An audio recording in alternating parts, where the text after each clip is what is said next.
Assalamualaikum warahmatullahi wabarakatuh. Izinkan memperkenalkan diri, nama saya Brada Pinunjul, mahasiswa Stesia, program S3 Manajemen. Izin menjelaskan tentang tugas UAS, peralatan pelajaran, manajemen keuangan, dan isu-isu global. Bagian pertama, satu, berikan evaluasi kritis terhadap keuntungan dan kelemahan strategi merger dibandingkan akuisisi. Gunakan contoh dari kasus nyata atau skenario hipotesis untuk mendukung jawaban Anda. Keuntungan merger, satu, kolaborasi yang lebih mendalam. Merger memungkinkan kolaborasi yang lebih erat antara dua perusahaan, memungkinkan inovasi dan pengembangan produk yang lebih cepat. Dua, penghematan pajak. Kadang-kadang merger dapat menghasilkan manfaat pajak, seperti pengurangan pajak atau penangguhan pajak. Tiga, ekspansi geografis. Merger dapat membantu perusahaan memperluas jangkauan geografis mereka tanpa perlu memulai dari nol di pasar baru. Kelemahan merger, satu, kebingungan dalam pengelolaan. Merger dapat menyebabkan kebingungan dalam pengelolaan, terutama jika struktur organisasi baru tidak didefinisikan dengan jelas. Yang kedua, pengurangan nilai saham. Dalam beberapa kasus, penggabungan perusahaan dapat menyebabkan penurunan nilai saham jika investor tidak yakin dengan manfaat merger. Tiga, pengurangan karyawan. Merger seringkali mengakibatkan pengurangan karyawan karena adanya tumpang tindih dalam posisi dan tugas. Keuntungan akuisisi, satu, kecepatan aksi. Akuisisi memungkinkan perusahaan untuk mengambil alih target mereka dengan cepat, memungkinkan penyesuaian strategi bisnis segera. Yang kedua, menghilangkan pesaing. Dengan mengakuisisi pesaing, perusahaan dapat mengurangi persaingan dan memperkuat posisi pasar mereka. Ketiga, akses ke talenta. Akuisisi dapat membawa talenta dan keahlian baru ke dalam perusahaan yang mungkin tidak tersedia secara internal. Kelemahan akuisisi, satu, kultur yang bertentangan. Perbedaan budaya perusahaan dapat menyebabkan friksi dan ketidaknyamanan di antara karyawan. Yang kedua, resiko keuangan. Akuisisi dapat menimbulkan beban keuangan yang besar jika perusahaan mengakuisisi mengambil utang besar untuk mendanai transaksi. Yang ketiga, fokus yang terganggu. Manajemen memungkinkan kehilangan fokus pada operasi inti mereka karena terlalu sibuk dengan proses integrasi. Adapun contoh kasus nyata yang merger, salah satu contoh merger adalah penggabungan antara Disney dan 20 dan 21st Century Fox pada tahun 2019. Merger ini memungkinkan Disney untuk mengakuisisi hak atas banyak konten dan memperkuat posisinya di industri hiburan. Namun penggabungan ini juga menghadapi tantangan seperti integrasi operasi dan pengurangan karyawan. Sedangkan akuisisi dalam kasusnya adalah pembelian Whole Foods oleh Amazon pada tahun 2017 adalah contoh akuisisi yang signifikan. Akuisisi ini memungkinkan Amazon untuk memasuki pasar retail fisik dan menggabungkan keahlian teknologi mereka dengan operasi retail Whole Foods. Meskipun mahal, akuisisi ini memberi nilai strategis jangka panjang bagi Amazon. Dua, jelaskan bagaimana prinsip diversifikasi dan manajemen risiko diterapkan dalam konteks pasar yang sangat volatil. Diversifikasi dan manajemen risiko adalah dua pilar penting dalam investasi, terutama dalam pasar yang sangat volatil.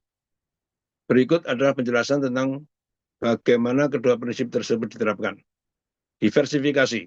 Diversifikasi berarti membagi investasi ke dalam berbagai aset untuk mengurangi risiko.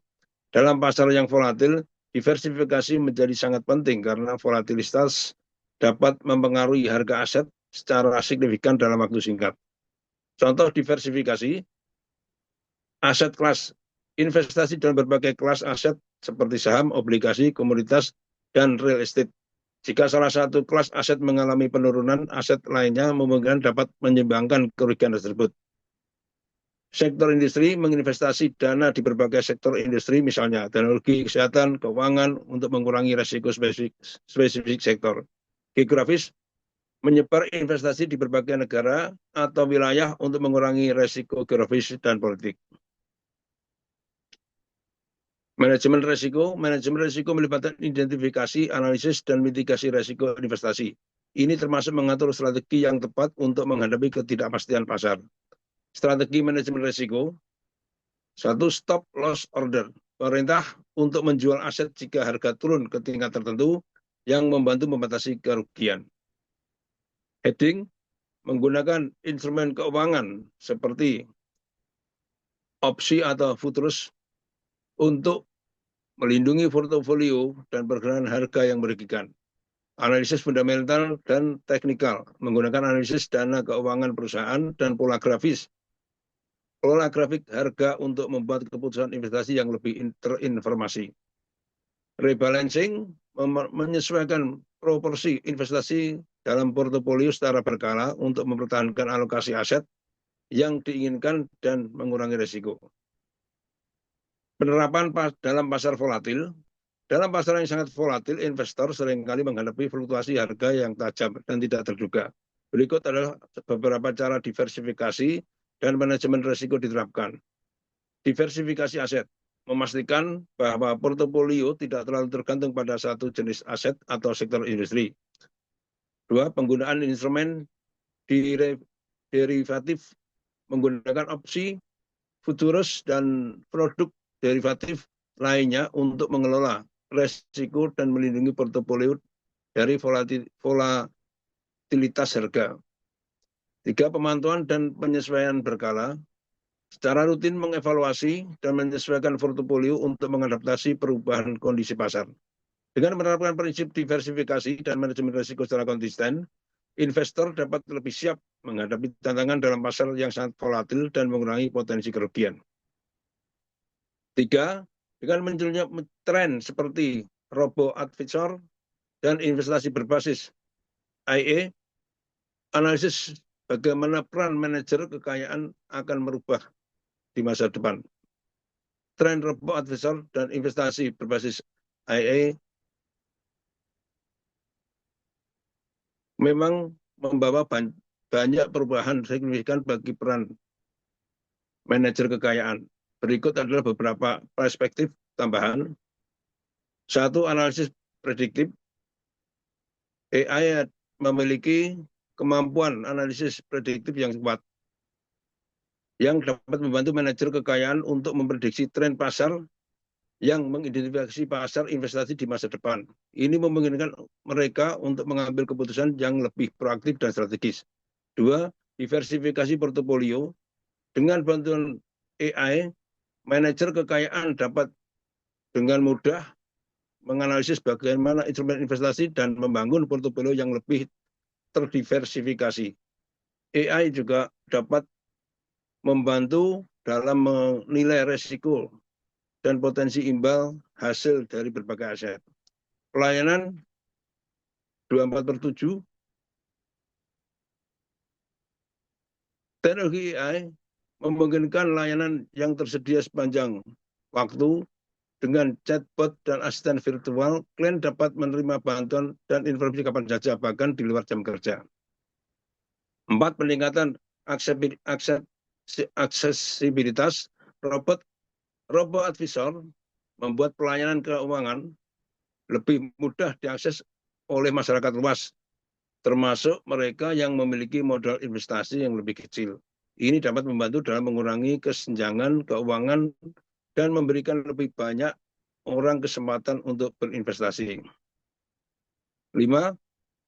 Customisasi produk keuangan. AI juga dapat membantu dalam menciptakan produk keuangan yang lebih sesuai dengan kebutuhan individu, mulai dari reksadana yang dipersonalisasi hingga strategi investasi yang unik. 6. Pelatihan dan pendidikan. AI juga dapat digunakan untuk melatih dan mendidik manajer keuangan, memberikan mereka akses ke pengetahuan terbaru dan tren pasar. Ini memastikan bahwa mereka tetap up to date dan mampu memberikan saran yang relevan. 7. Kolaborasi manusia dan mesin. Di masa depan, kita mungkin akan melihat kolaborasi yang lebih erat antara manajer kekayaan manusia dengan AI. Manajer kekayaan akan menggunakan AI juga sebagai alat bantu yang memperkuat keahlian mereka. Sementara AI juga memanfaatkan wawasan dan intuisi manusia untuk memberikan rekomendasi yang lebih holistik.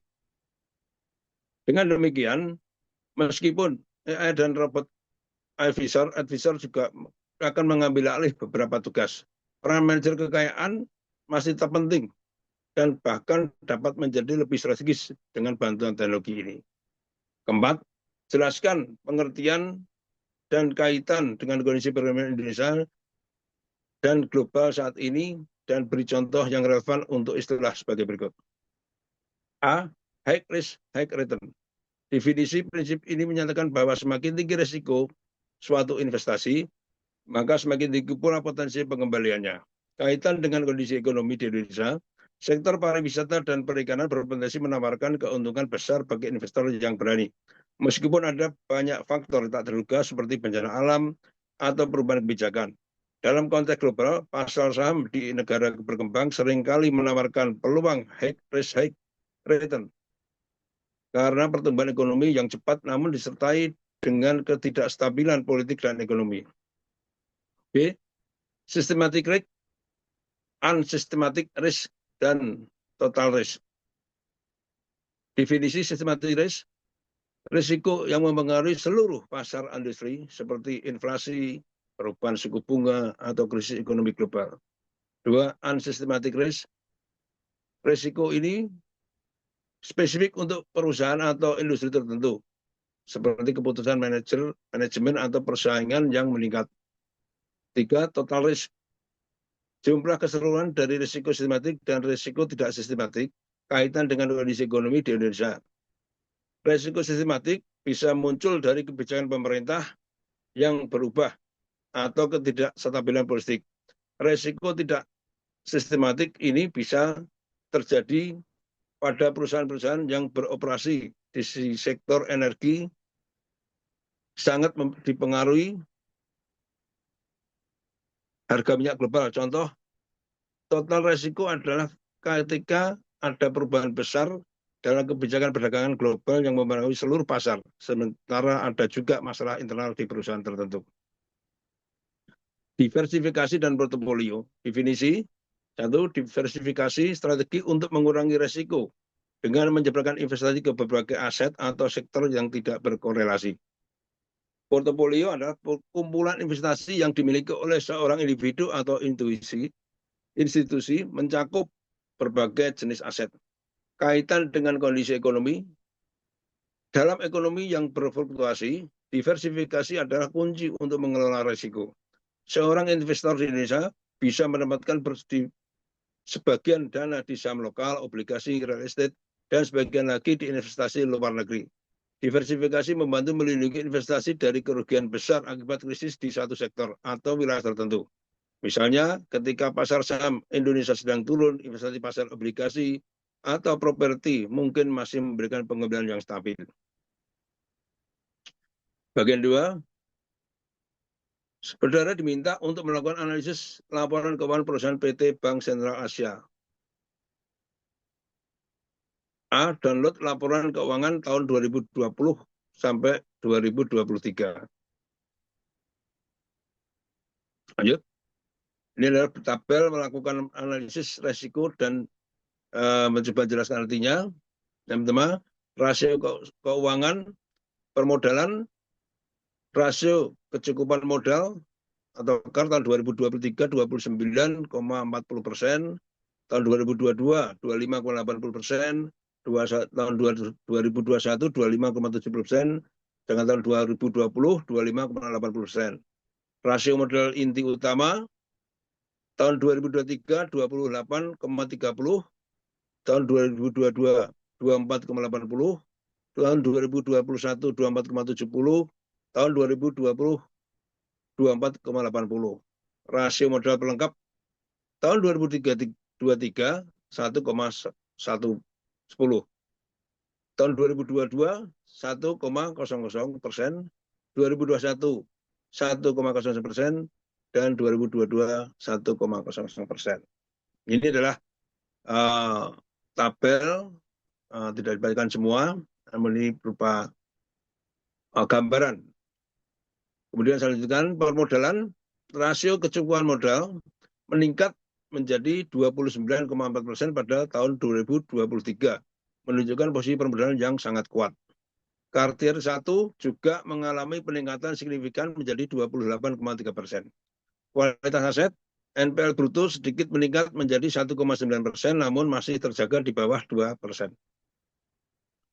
LAR-nya membaik signifikan dari 18,8% di tahun 2020 menjadi 6,9% di tahun 2023. Ini menunjukkan perbaikan kualitas kredit. Rentabilitas, ROA dan ROE menunjukkan tren peningkatan yang konsisten dari 2020 sampai 2023. BOPO-nya membaik dari 63,5% menjadi 43,8%, menunjukkan efisiensi operasional yang meningkat. Likuiditas LDR meningkat menjadi 70,2%, menunjukkan peningkatan fungsi intermediasi. Rasio kasa tetap tinggi di level 80,3%, menunjukkan kekuatan pendanaan murah. C.